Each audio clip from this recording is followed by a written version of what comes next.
മന്ത്രജപം കൊണ്ട് തീർച്ചയായിട്ടും മാറ്റങ്ങളുണ്ടാകും. അത് അനുഭവസിദ്ധമായിട്ടുള്ള കാര്യം തന്നെയാണ്. മന്ത്രം സാധന ചെയ്യുമ്പോൾ സാധകൻ ശ്രദ്ധിക്കേണ്ടതായിട്ടുള്ള ഒരുപാട് കാര്യങ്ങൾ മന്ത്രശാസ്ത്രത്തിൽ പറയുന്നുണ്ട്. ആവശ്യമില്ലായിരുന്നുവെങ്കിൽ പിന്നെ ആചാര്യൻ ഇത് പറയേണ്ട കാര്യങ്ങളില്ല. രീതിയിലുള്ള മന്ത്രങ്ങളാണെങ്കിൽ അത് ജപിക്കാം. അത് ജപിക്കുന്നതുകൊണ്ട് മറ്റ് തകരാറുകളോ മറ്റു പ്രശ്നങ്ങളൊന്നും ഉണ്ടാകാനുള്ള സാധ്യതകളൊന്നും തന്നെയില്ല. ജീവിതത്തെ നിയന്ത്രിക്കാതെ അനിയന്ത്രിതമായിട്ട് നയിച്ചുകൊണ്ട് ഈ മന്ത്രം ജപിച്ചു കഴിഞ്ഞാൽ അവനെ അതുകൊണ്ട് യാതൊരു ഫലവും ജ്യോതിഷവും മന്ത്രസാധനയും. തിരുമേനി, കഴിഞ്ഞ കുറേ കാലങ്ങളായിട്ട് ഈ പറയുന്ന ജ്യോതിഷവും മന്ത്രസാധനയും തമ്മിൽ, അതായത് ആൾക്കാർ പല രീതിയിലുള്ള പ്രശ്നങ്ങൾ ഫേസ് ചെയ്ത് വരുന്നുണ്ട്. അപ്പം സ്വാഭാവികമായിട്ടും ആദ്യം ഓടിയെത്തുന്നത് നല്ലൊരു ദൈവജ്ഞൻ്റെ അടുത്തോ അല്ലെങ്കിൽ നല്ലൊരു പൂജാരിയുടെ അടുത്തോ ആയിരിക്കും. സ്ഥിരമായി അമ്പലങ്ങളിൽ പോകുന്ന സമയത്ത് കാണുന്ന തിരുമേനിയോടായിരിക്കും ചോദിക്കുന്നത്, തിരുമേനി എനിക്ക് ഇന്ന സംഭവമുണ്ട്, ഇതാണ് എൻ്റെ ആവശ്യം. അപ്പോൾ സ്വാഭാവികമായിട്ടും ഒരു തിരുമേനി അല്ലെങ്കിൽ ഒരു ജ്യോതിഷൻ ഈ മന്ത്രം ജപിക്കൂ, 40 ദിവസം കൊണ്ട് മാറ്റം വരും, അല്ലെങ്കിൽ 7 ദിവസം കൊണ്ട് മാറ്റം വരും എന്ന് പറയുന്നുണ്ട്. അങ്ങനെ ഒരു മന്ത്രം ജപിക്കാമോ സാധാരണപ്പെട്ട ഒരാൾക്ക്? അല്ലെങ്കിൽ അങ്ങനെ ചെയ്തു കഴിഞ്ഞാൽ മാറ്റങ്ങൾ വരുമോ? ഒന്ന് പറയാമോ? മന്ത്രജപം കൊണ്ട് തീർച്ചയായിട്ടും മാറ്റങ്ങളുണ്ടാകും. അത് അനുഭവസിദ്ധമായിട്ടുള്ള കാര്യം തന്നെയാണ്.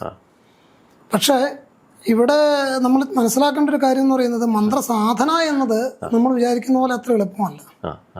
കാരണം ഒരു മന്ത്രവും നമുക്ക് 1-2 ദിവസത്തെ ജപം കൊണ്ട് ഫലത്തെ നൽകുന്നതല്ല. പലപ്പോഴും ഇന്ന് നമുക്ക് ഒരുപാട് പരസ്യങ്ങൾ കാണാൻ കഴിയും. ഈ മന്ത്രം ഇത്ര ദിവസം ജപിച്ചു കഴിഞ്ഞാൽ, അല്ലെങ്കിൽ 2 ദിവസം നിങ്ങൾ ഈ മന്ത്രം ജപിച്ചു, നിങ്ങൾക്ക് വളരെയധികം ഫലം കിട്ടും എന്നൊക്കെ പറയുന്നുണ്ട്. പക്ഷേ ശാസ്ത്രമനുസരിച്ചിട്ട്, മന്ത്രശാസ്ത്രമനുസരിച്ചിട്ട് ഒരു മന്ത്രം ഫലിക്കണമെങ്കിൽ അതിന് ഒരുപാട് ഘടകങ്ങളുണ്ട്. മാത്രമല്ല എല്ലാ മന്ത്രവും എല്ലാവർക്കും ജപിക്കാൻ കഴിയുന്നതുമല്ല. അതിന് മന്ത്രശാസ്ത്രത്തിൽ ഒരുപാട് വിധികൾ പറയുന്നുണ്ട്. ഒരു സാധകൻ അല്ലെങ്കിൽ ഒരു വ്യക്തിക്ക് ഏത് മന്ത്രമാണ് അനുയോജ്യമാവുക, ഇത് കണ്ടെത്താൻ അവൻ്റെ ജാതകം സഹായിക്കുന്നു എന്നുള്ളതാണ്.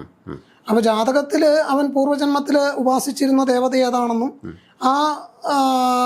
അവൻ്റെ ജാതകപ്രകാരം അവന് ഏത് മന്ത്രോപാസന ചെയ്താലാണ് ഫലം കിട്ടുക എന്നുള്ളതൊക്കെ വ്യക്തമായിട്ട് കണ്ടെത്താൻ കഴിയും. നല്ലൊരു ഉത്തമനായ ജ്യോതിഷിക്ക് ആ ജാതകം പരിശോധിച്ചുകൊണ്ട് അതിലൂടെ കണ്ടെത്താൻ സാധ്യമാകും. അപ്പോൾ അത് അനുസരിച്ച് ഒരു വ്യക്തി സാധന ചെയ്യുകയാണെങ്കിൽ തീർച്ചയായിട്ടും ആ മന്ത്രം കൂടുതൽ ആ വ്യക്തിക്ക് ഫലത്തെ ചെയ്യും. മാത്രമല്ല, ഒരു മന്ത്രം സാധന ചെയ്യുമ്പോൾ സാധകൻ ശ്രദ്ധിക്കേണ്ടതായിട്ടുള്ള ഒരുപാട് കാര്യങ്ങൾ മന്ത്രശാസ്ത്രത്തിൽ പറയുന്നുണ്ട്.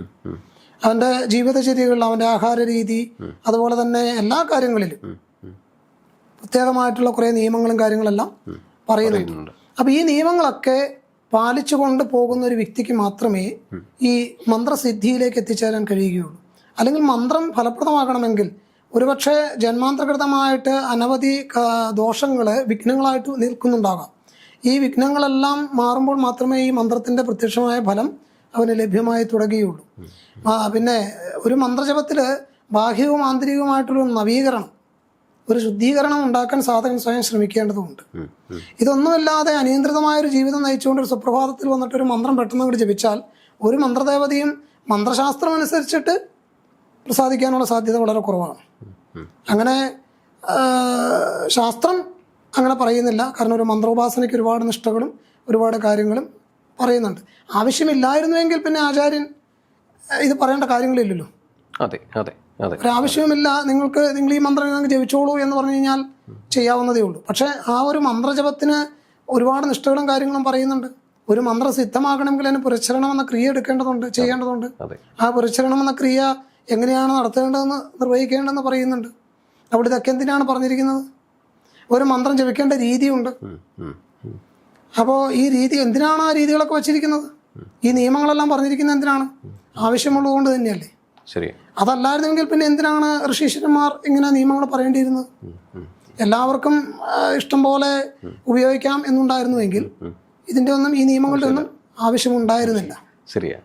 അപ്പോൾ അതുകൊണ്ട് മന്ത്രസാധനയ്ക്ക് അതിൻ്റെതായ നിയമങ്ങളുണ്ട്. ആ ചിട്ടയനുസരിച്ച് ഉപാസിക്കപ്പെടുന്ന ഒരു വ്യക്തിക്ക് ഉത്തമനായൊരു ഗുരുവിൽ നിന്നുള്ള ഉപദേശം ആണ് വേണ്ടത്. പക്ഷേ ഇന്നത്തെ നമ്മുടെ കാലഘട്ടം അനുസരിച്ചിട്ട് ഉത്തമനായൊരു ഗുരുവിനെ എങ്ങനെ കണ്ടെത്തുമെന്നുള്ളത് വലിയൊരു പ്രശ്നം തന്നെയാണ്.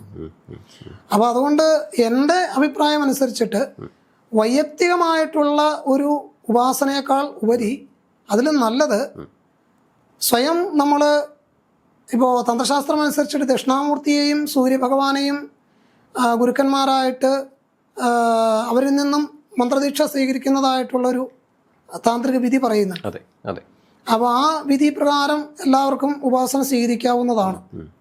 അതിന്ന് പൊതുവെ അത്തരത്തിലുള്ളൊരു ഉപാസനാ പദ്ധതി അല്ലെങ്കിൽ അങ്ങനെ ഒരു ദീക്ഷാ പ്രകാരം അങ്ങനെ അധികം എങ്ങും കൊടുത്തു കണ്ടിട്ടില്ല. പക്ഷെ അങ്ങനെ ഒരു പദ്ധതി ഉണ്ട് തന്ത്രശാസ്ത്രത്തിൽ. അപ്പോൾ അത് പ്രകാരം എല്ലാവർക്കും നേരിട്ട് തന്നെ ആ ഭഗവാനിൽ നിന്ന് തന്നെ മന്ത്രോപദേശം കിട്ടുന്നു എന്നുള്ളതായ സങ്കല്പത്തോടു കൂടി മന്ത്രം ദീക്ഷ സ്വീകരിച്ച് ഉപാസന ആരംഭിക്കാവുന്നതാണ്. വ്യക്തിപരമായിട്ടുള്ളൊരു ഒരു ഗുരുവിനെ കണ്ടെത്തുക എന്ന് പറയുന്നത്, ഉത്തമനായ ഗുരുവിനെ കണ്ടെത്തുക ഇന്നത്തെ കാലത്ത് വളരെയധികം പ്രയാസം തന്നെയാണ്. അപ്പം ഇവിടെ ഒരു ആരുമായിട്ടും ഒരു ഒരു കമ്മിറ്റ്മെന്റ് വരുന്നില്ല. അപ്പോൾ ഏറ്റവും നല്ലത് അത്തരത്തിലുള്ളൊരു ഉപാസനാ പദ്ധതിക്കാണ് ഇന്നത്തെ കാലത്ത് ഏറ്റവും അനുയോജ്യമായിട്ടുള്ളൊരു രീതി. എൻ്റെ വ്യക്തിപരമായുള്ള അഭിപ്രായം കൂടിയാണത്. തിരുമേനി, എന്താ പറയുക, നമ്മുടെ ഈ സാത്വികനായ ഒരു മനുഷ്യൻ ഓരോ അവരുടെ ദശാകാലങ്ങളിൽ വരുന്ന ചേഞ്ചസ് വരുന്ന സമയത്ത് ഒരു ജ്യോതിഷനെ കാണുകയോ അല്ലെങ്കിൽ ഒരു തിരുമേനിയെ കാണുകയോ ചെയ്യുന്നു. അപ്പോൾ ഫോർ എക്സാമ്പിൾ ഇപ്പോൾ ശനി ദശയാണ്.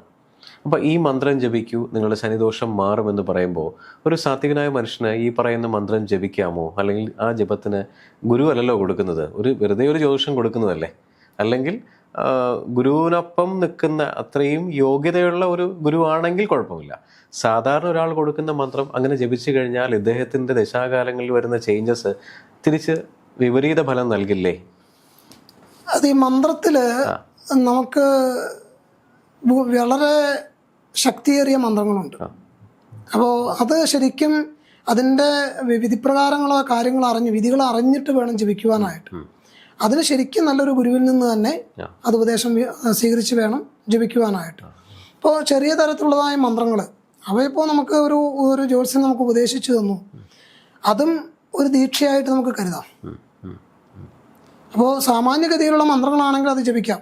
അത് ജപിക്കുന്നതുകൊണ്ട് മറ്റ് തകരാറുകളോ മറ്റ് പ്രശ്നങ്ങളൊന്നും ഉണ്ടാകാനുള്ള സാധ്യതകളൊന്നും തന്നെയില്ല. പക്ഷേ അവൻ്റെ കർമ്മങ്ങളെ ശുദ്ധീകരിക്കാൻ ശ്രമിച്ചുകൊണ്ട് വേണം ഇത് ചെയ്യുവാനായിട്ട്. അപ്പോഴേ ഇതൊക്കെ ഫലം കിട്ടുകയുള്ളൂ. അപ്പോൾ ശനിദശ വന്നിരിക്കുന്ന ഒരു വ്യക്തിക്ക് ആ വ്യക്തി ഈ മന്ത്രം ജപിക്കുന്നതിനോടൊപ്പം ജീവിതത്തെ നിയന്ത്രിക്കാതെ അനിയന്ത്രിതമായിട്ട് നയിച്ചുകൊണ്ട് ഈ മന്ത്രം ജപിച്ചു കഴിഞ്ഞാൽ അവന് അതുകൊണ്ട് യാതൊരു ഫലവും കിട്ടാൻ പോകുന്നില്ല. പക്ഷെ മന്ത്രം ജപിക്കുമ്പോൾ ഞാൻ ആദ്യമേ തന്നെ പറഞ്ഞ പോലെ അതിനനുസൃതമായിട്ട് ജീവിതത്തെ ചിട്ടപ്പെടുത്തുക കൂടി വേണം. അപ്പോൾ മാത്രമാണ് അതിന് ഫലം കിട്ടുകയുള്ളൂ. അതുകൊണ്ട് തീർച്ചയായിട്ടും അങ്ങനെ ജപിക്കുന്നതുകൊണ്ട് തെറ്റൊന്നുമില്ല, കുഴപ്പമൊന്നുമില്ല. അഥവാ ഇപ്പോൾ ഒരു ഫലം കിട്ടിയില്ലെങ്കിൽ തന്നെയും ഇപ്പോൾ നമുക്ക് അങ്ങനെ ഇപ്പോൾ പ്രത്യേകിച്ച് നമ്മുടെ ശാസ്ത്രത്തിൽ തന്നെ പറയുന്നുണ്ട്, നമുക്കങ്ങനെ ജപിക്കാവുന്നതായ ഒരുപാട് മന്ത്രങ്ങൾ. ഇപ്പോൾ അഷ്ടാക്ഷരി, ഇപ്പോൾ ഓം നമോ നാരായണായ, ഓം നമോ ഭഗവതേ വാസുദേവായ, ഓം നമ ശിവായ, അതുപോലെ തന്നെ ഓം ദുർഗായേ നമ, ഓം ഭദ്രകാളിയേ നമ തുടങ്ങിയതായ മന്ത്രങ്ങളെല്ലാം നമുക്ക് ഒരു പ്രത്യേകിച്ചൊരു ഗുരുവിൻ്റെ ഒന്നും നിർദ്ദേശമില്ലാതെ തന്നെ ജപിക്കാവുന്നത് തന്നെയാണ്. അതുകൊണ്ട് തീർച്ചയായിട്ടും ഫലം കിട്ടുകയും ചെയ്യും. സന്തോഷം. അപ്പോൾ തിരുമേനി പറഞ്ഞതുപോലെ എല്ലാവർക്കും ഈ ഗുരുവിനെ തേടി പോകാൻ കഴിയുന്നില്ല. ഗുരു അവരുടേതായിട്ടുള്ള സമയത്ത് ഗുരു എത്തിച്ചേരുന്നതായിരിക്കും. ഇതിന് ഒരു കാര്യം കൂടി പറഞ്ഞുതരാം. ഇത് ഇപ്പോൾ നമുക്കൊരു മന്ത്രം നമുക്ക് ജപിക്കാൻ അർഹതയുണ്ടോ, അത് നമുക്ക് സ്വയം ഒന്നറിയാൻ കഴിയും. അതെങ്ങനെയാണെന്ന് വെച്ച് കഴിഞ്ഞാൽ, ഈ മന്ത്രം നമ്മൾ ആ ദേവതയിൽ നിന്ന് നമ്മൾ ഉപദേശം സ്വീകരിക്കുന്നതായിട്ട് സങ്കല്പിച്ചുകൊണ്ട് നമ്മൾ ജപം നടത്തുക. അപ്പോൾ ആ ജപം തുടങ്ങുമ്പോൾ നമ്മളൊരു നിശ്ചയം എടുക്കുക, ഇത്ര ദിവസം ഞാനൊരു 41 ദിവസം, ഒരു മണ്ഡലം അല്ലെങ്കിൽ 90 ദിവസം ഈ ജപം നടത്തും എന്ന് നിശ്ചയിക്കുക. അങ്ങനെ നിശ്ചയം എടുത്തുകൊണ്ട് ജപം സാധന ആരംഭിക്കുക. ഈ പറയുന്ന എടുത്തിരിക്കുന്നത് കാലയളവ് 41 ദിവസമെങ്കിൽ 41, 90 90, എത്രയാണോ നമ്മൾ നിശ്ചയിച്ചിരിക്കുന്നത് അത്രയും ദിവസം നമുക്ക് മുടക്കം കൂടാതെ നിർവിഘ്നമായിട്ട് സാധന നമുക്ക് നടത്തിക്കൊണ്ടു പോകാൻ കഴിഞ്ഞാൽ തീർച്ചയായിട്ടും നമുക്ക് ആ മന്ത്രജപത്തിന് അർഹതയുണ്ട്, ആ ദേവത നമ്മളെ അനുഗ്രഹിച്ചിട്ടുണ്ട് എന്ന് നമുക്ക് കരുതാവുന്നത് തന്നെയാണ്. ഇടയ്ക്ക് വിഘ്നം വന്നാൽ വീണ്ടും നമ്മൾ ചെയ്യണം, ആദ്യം മുതൽ തന്നെ ആരംഭിക്കുക. ഏതെങ്കിലും തരത്തിലുള്ള വിഘ്നങ്ങൾ നമ്മുടെ മുന്നിൽ നിൽപ്പുണ്ടെങ്കിൽ അതൊക്കെ ഇതിന് പ്രതിബന്ധങ്ങളായിട്ട് വരാം. അപ്പൊ ഇത് സാധാരണക്കാരന് ഈ രീതിയിൽ തന്നെ മന്ത്രസാധന ചെയ്യാവുന്നതാണ്. ഇപ്പോൾ ദേവി മഹാത്മ്യത്തിന്റെ ഉപാസന നമ്മൾ കൊടുക്കുന്ന സമയത്ത് ഇങ്ങനെയൊരു നിർദ്ദേശം കൊടുക്കാറുണ്ട്. ഒരു ഇത്ര ദിവസം നിങ്ങൾ ദേവി മഹാത്മ്യം പാരായണം ചെയ്യാൻ ശ്രമിക്കുക. അങ്ങനെ ഒരു സങ്കല്പം എടുത്തുകൊണ്ട് ദേവിയിൽ നിന്ന് തന്നെ ആ ദീക്ഷ സ്വീകരിക്കുന്നതായിട്ട് സങ്കല്പിച്ചുകൊണ്ട് ഇത്ര ദിവസം നിങ്ങൾ പാരായണം ചെയ്യുക. അതിൽ മുടക്കം വരാതെ ഇത്ര ദിവസം നിങ്ങൾക്ക് ഇത് ജപിക്കാൻ പാരായണം ചെയ്യാൻ സാധിച്ചാൽ ദേവിയുടെ അനുഗ്രഹം ഉണ്ടെന്നും ഇതിന് നിങ്ങൾ അർഹരാണെന്നും മനസ്സിലാക്കാം. നിങ്ങൾ പാരായണം കണ്ടിന്യൂ ചെയ്യുക. ഇങ്ങനെയൊരു നിർദ്ദേശം നമ്മൾ വെക്കാറുണ്ട്. സന്തോഷം. അപ്പോൾ എല്ലാവർക്കും ഈ മന്ത്രദീക്ഷ വേണമെന്നുണ്ടെങ്കിൽ അല്ലെങ്കിൽ മന്ത്രം ജപിക്കണമെന്നുണ്ടെങ്കിൽ ശരിയായ ഒരു ഗുരുവിനെ കണ്ടെത്തട്ടെ, നല്ല രീതിയിലുള്ള ഉപദേശപ്രകാരം ദീക്ഷ വാങ്ങിക്കട്ടെ. നന്നായിരിക്കട്ടെ. സന്തോഷം. നന്ദി. നമസ്കാരം.